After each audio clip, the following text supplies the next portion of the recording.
네, 안녕하십니까. 신지식인 정인태입니다. 저는 국립한국복지대학교 특임교수를 역임했습니다. 이재명 소환 임박, 이재명 잡은 후 정계 개편, 이 주제로 말씀을 드리겠습니다. 네, 지금 이재명 대표에 대한 소환, 검찰이 예우 없이 소환 방침 이재명 박지원 소환 초읽기로 가고 있다라는 것입니다. 네, 이제 박지원 전 국가정보원장 그리고 이재명 대표를 향한 지금 칼날이 조여오고 있는 그러한 상황이죠. 네, 김만배가 입을 열어서 이재명 소환 마지막 퍼즐이 맞춰졌다 이렇게 데일리안이 전하고 있습니다. 네, 남욱에게 32억 5천만 원 받아서 유동규에게 4억 원 전달한 사실 처음으로 인정한 김만배. 법조계 끝까지 부인하면 독박 쓰고 형량 클 것 부담. 네, 아직 드러난 증거에만 인정하고 있다. 혼자 진술 다르게 하면 형량의 영향 결국 다 자백할 듯 여죄가 드러나는 것 피하려는 의도도. 네, 남욱증언 김만배 인정해 이재명에 대한 명확한 증거된다. 이재명 소환 명백해지고 기소도 문제없다. 이런 상황으로 지금 흘러가고 있는 정황입니다. 뭐 이재명의 측근들이 다 구속이 됐기 때문에 지금 최측근들이 이제 구속이 된 거죠. 네, 그래서 지금 이 이재명 소환 마지막 퍼즐이 맞춰지고 있다. 네, 이렇게 알리고 있고요. 이재명 소환이 임박하면서 민주당이 술렁이고 있는 거죠. 네, 이러한 정황으로 가고 있고요.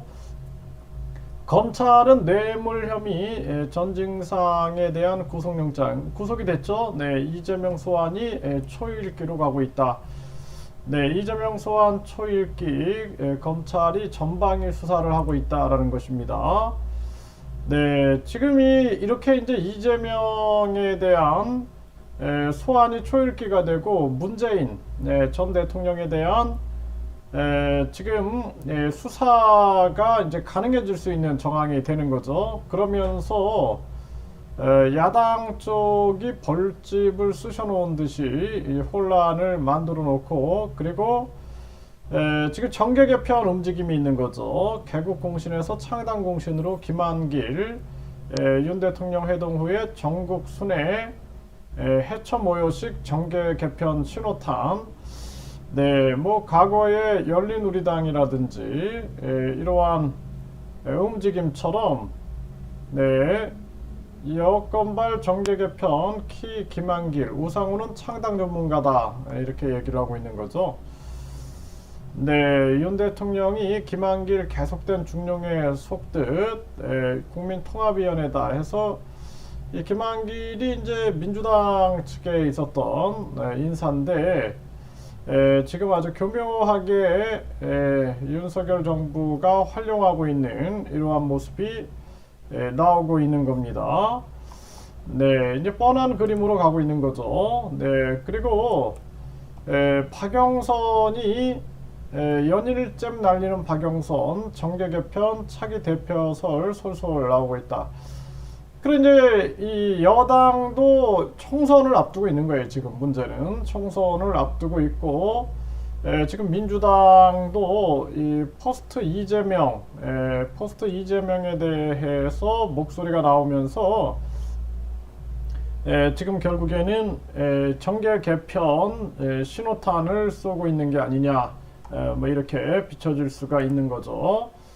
네, 그래서 윤석열, 이재명 당 장악력의 균열 조짐, 총선 앞두고 정계 개편 불시되나 이러한 얘기들이 나오고 있는 거죠. 네, 결국에는 이제 범내각제 세력들이 움직일 거다.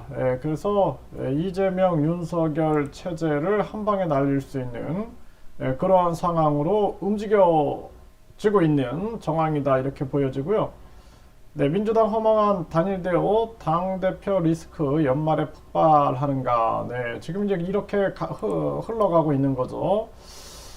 네, 그리고 계속해서 이 정계 개편, 네, 정계 개편 가능성에 대한 목소리가 나오는 겁니다. 과거에 김영삼 전 대통령과 JP, 김종필의 이 분열처럼 또 열린우리당 상황처럼 이러한 정계 개편의 움직임들이 지금 진행되고 있다. 이제 결국에는 이제 포화 상태가 되고 권력 다툼이 심해지고 국회의원 선거를 앞둔 총선을 앞둔 움직임 속에서 이들이 급하게 움직이고 있는 그러한 부분으로 볼 수가 있는 거죠.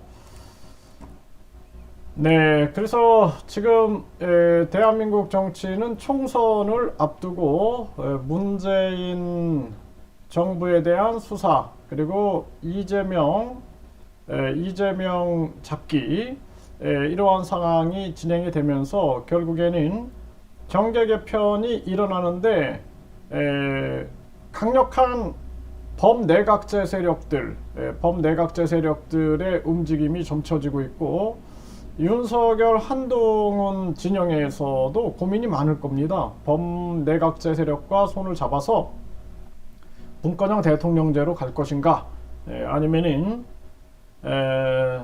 강력한 대통령 체제로 가면서 한동훈을 차기 대통령으로 만들 것인가 뭐 이런 조짐들이 계속 펼쳐지고 있는 그러한 정황인데 우리 국민들 입장에서는 강하게 국민투표 시민발안제, 국회예산 국민투표제 그리고 국회의원 국민소환제를 외쳐야 된다. 그렇지 않으면 결국에는 국민들의 권력은 뭐 지금도 없지만 권력은 없고 결국에는 이 기득권 세력들 특히 국회의원들 이 세력들이 권력을 잡아서 국민들은 4차 산업혁명과 이 변혁기에 결국에는 노예화될 수밖에 없다 이렇게 말씀을 드립니다.